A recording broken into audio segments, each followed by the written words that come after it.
Hello everyone. In this video, I'm going to try my best to explain the concept of pointers. If you're watching this video, you might be a new C or C++ programmer, and you might have some struggles understanding the concept of pointers, what they're used for, etc. So I'm going to try to do my best to explain what pointers are, what they're used for, and what can go wrong if you use them improperly. So to get started with this, I just have memory addresses here, very simplified, and each one can hold a particular value. Pointers just hold a location. They do not hold the underlying value, the underlying data that you're concerned with, but they point to a memory location. So I can set B to point to the address 0. I can set it to point to the address 4. And, those aren't going to be the actual addresses. The actual addresses are going to be a lot more complex, especially if you're on a 64-bit computer. They're going to be a lot longer. But the point still stands that a pointer can store a memory location in it, right? Pointers can also point to null, just to say, hey, this is a placeholder value.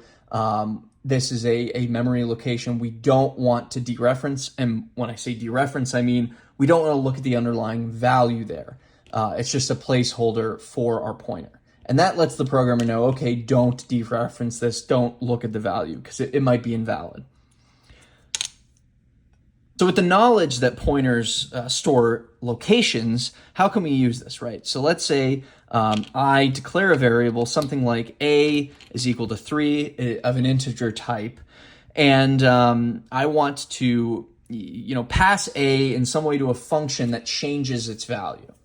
Now, if you did this with a pass by value method, right? Like if I passed a into a function, did some stuff to it, in order to grab that value, I would need to return it from that function.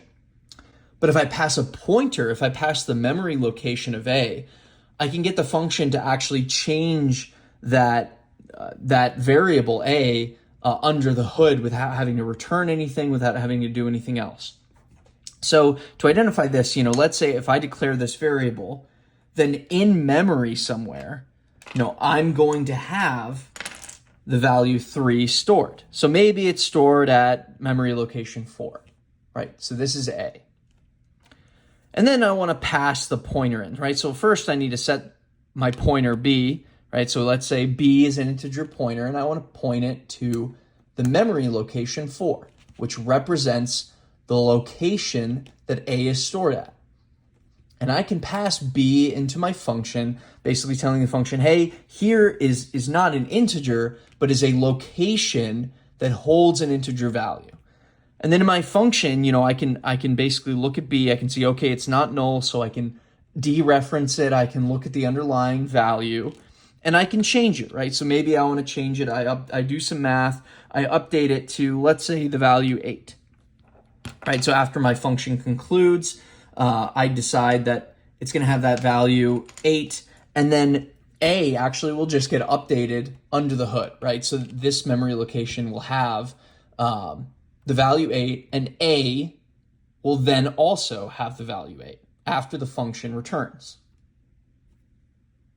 So when you declare a pointer, you are also declaring that somewhere in memory as well, right? So the pointer itself takes up memory. So in this case, I'm pointing to the location 4. So my pointer variable will also be stored in memory somewhere. And it might not be, immediately following the variable A, but it'll be somewhere in memory. And I'll say, okay, this memory location 6 now has the value of my pointer B.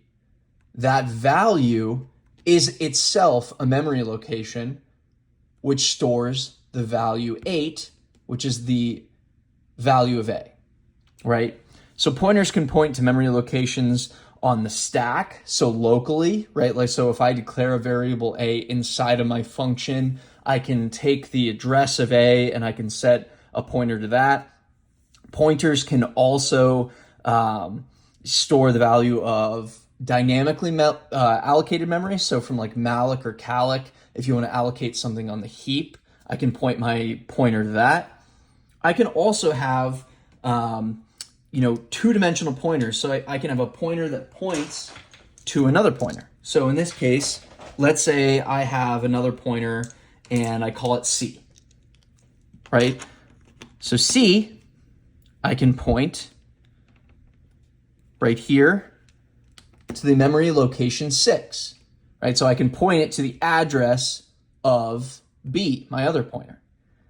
And I can, change this right here. I can change C's underlying value to say, okay, instead of 4, I want to point to 3. So if I change this to 3, what that's going to do is it's going to tell B, okay, no, you're not pointing to 4 anymore. You're pointing to 3.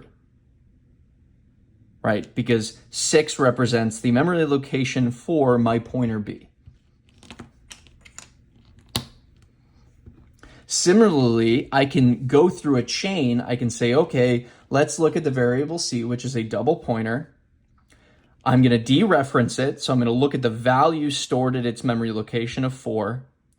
I'm going to follow that, and I'm going to dereference it further to get the value 8, right? And I can update it that way. So I can actually go through C, my double pointer, by way of, in order to update the variable A. Right, so you can actually chain together pointers. You can have pointers to pointers, and it can have increasing complexity. So one of the biggest things that can go wrong with pointers is if you accidentally dereference a pointer that has not been allocated or is set to null. Right, so you always want to check your pointers. If a function like calloc or malloc is returning you a pointer to memory on the heap, you always want to check if that returns null, because that means, there was some error while trying to allocate that memory. And if you dereference a null pointer, right, like if I had this set to null and I tried to dereference it, I try to look at what value is stored here, you're going to have a segmentation fault because you're going to see, oh, wait, I'm trying to access memory that is not actually valid. So your program's going to crash. You might crash in the middle of let's say you have a program that's been running for a while. It's used for some critical application. And if you dereference a null pointer, you're going to have all kinds of issues with your program crashing. So something to keep in mind is just make sure that you really are always checking your pointers before dereferencing and trying to get the value from them. I hope that was clear enough to at least give you an introduction, a small overview of pointers. Just understand that they hold memory locations and they do not necessarily hold the underlying value, right? You have to dereference the pointer to get the value. You don't want to dereference a null pointer, and they allow for efficient moves. When you're moving a lot of data from one variable to another, you can very efficiently do that with pointers. So don't hesitate to ask any questions. If you have a comment or you want more clarification, I'll do my best to help out. But thank you.